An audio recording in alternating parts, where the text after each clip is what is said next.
everybody, Chef Matt here with the Eurest Chef at Home series. Today we are going to be making a very quick and delicious dinner, a baked spinach and mushroom pasta. Let's go through the ingredients. Alright, you're going to need some pasta. I have some shells here, rigatoni. You can really use what you want, just don't use the long noodles. 2 jars of pasta sauce, your choice of flavors.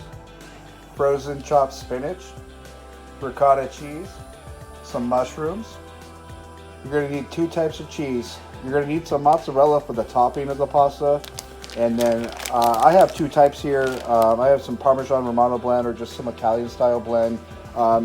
Either one of these you can use. This is going to go inside the pasta itself for the filling with the sauce. You're going to need a little bit of olive oil. You're going to need some fresh chopped garlic, some butter, and some salt and pepper. Okay, as far as cookware goes, you're going to need a pot of boiling water, which I've got here. I've salted this a little bit. I've got a pan here that I'm going to saute my mushrooms and the spinach down. And I've got a casserole dish here, a 9x13 glass. I'm going to use a little pan spray to spray on this guy, and this is what we're going to be baking the pasta in. And also I've got the oven 350 degrees preheat. Okay, I've got my skillet heated up. I'm going to put a little pat of butter here and just a little bit of olive oil. Get that going around in here. And we're going to add our mushrooms to this and start cooking these guys up. Okay, my mushrooms are cooking down. I just seasoned these with salt and pepper. I'm sorry I didn't show you guys that. But it does bring me to a point that I think a lot of people that don't cook professionally run into trouble with when making recipes and things like that is, as you go, season all the ingredients the way you want them. And then, you know, for something like this, this is just one part of this baked pasta dish. Instead of putting everything together and then trying to season everything at the very, very end, put in all your ingredients pre-seasoned how you like them, and then you're just adjusting a little bit here and there. But other than that, it's a lot easier that way, and you're going to get a lot better flavor throughout the dish, no matter what your dish is.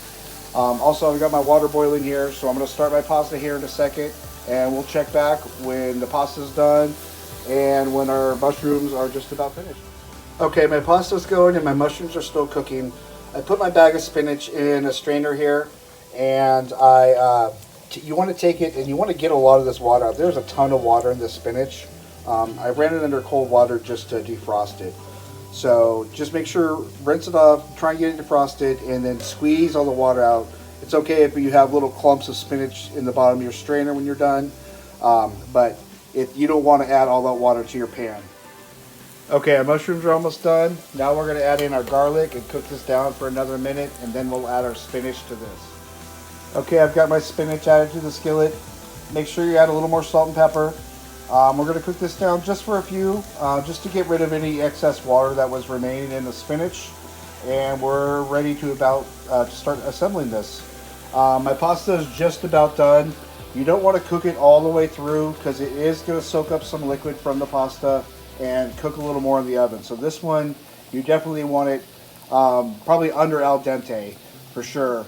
If it's al dente, it's just going to get soggy and things like that. So just make sure you pull it out. I'd say cook it about half the recommended time, and it's ready to go.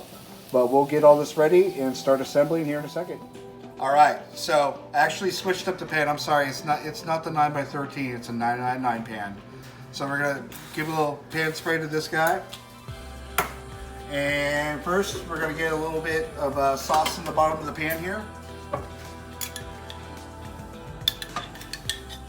Just gonna, a little thin layer here.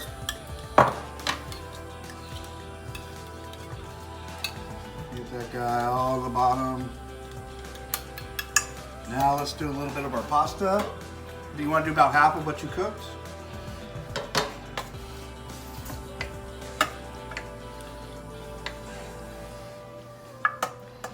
Good layer on the bottom there like that. Get that kind of spread all around. Now you're going to want to put in your spinach and your mushroom mixture.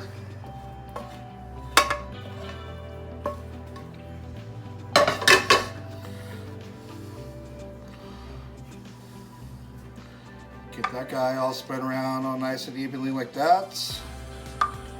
Now we're going to put some dollops of ricotta cheese here.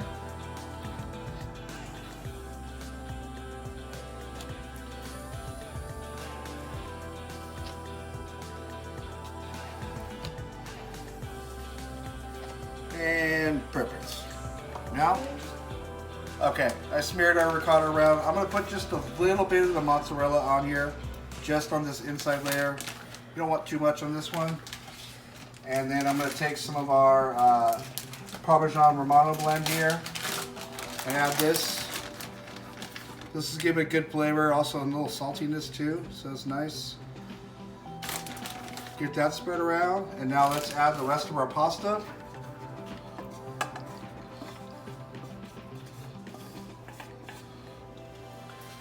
Get that all spread around.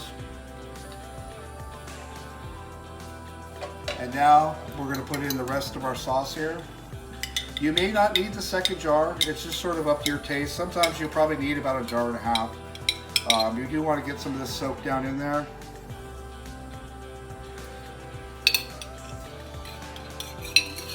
So as you spread it around,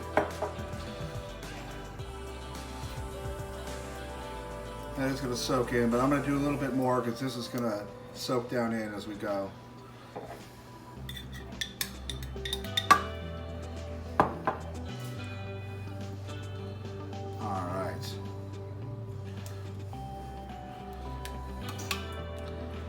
Now, once you've got that all spread around, we're going to do our final layer, which is just going to be the mozzarella cheese, and this is going to give it a nice gooey crust on top.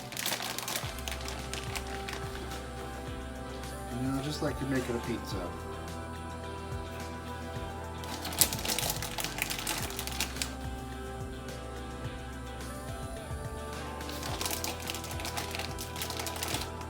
And we're going to throw this in the 350-degree oven. I don't cover this or anything, but I would recommend putting a sheet pan underneath it with, lined with foil, something like that, because this will bubble over a little bit possibly. So we're going to throw this in the oven, and we'll check it when it's done. All right, this is in our 350-degree oven for about 45 minutes. You can see nice golden brown on top of that mozzarella. You kind of see the nice layers in there. I recommend just some nice fresh parm on top, but hope you guys enjoy. Thank you very much for watching.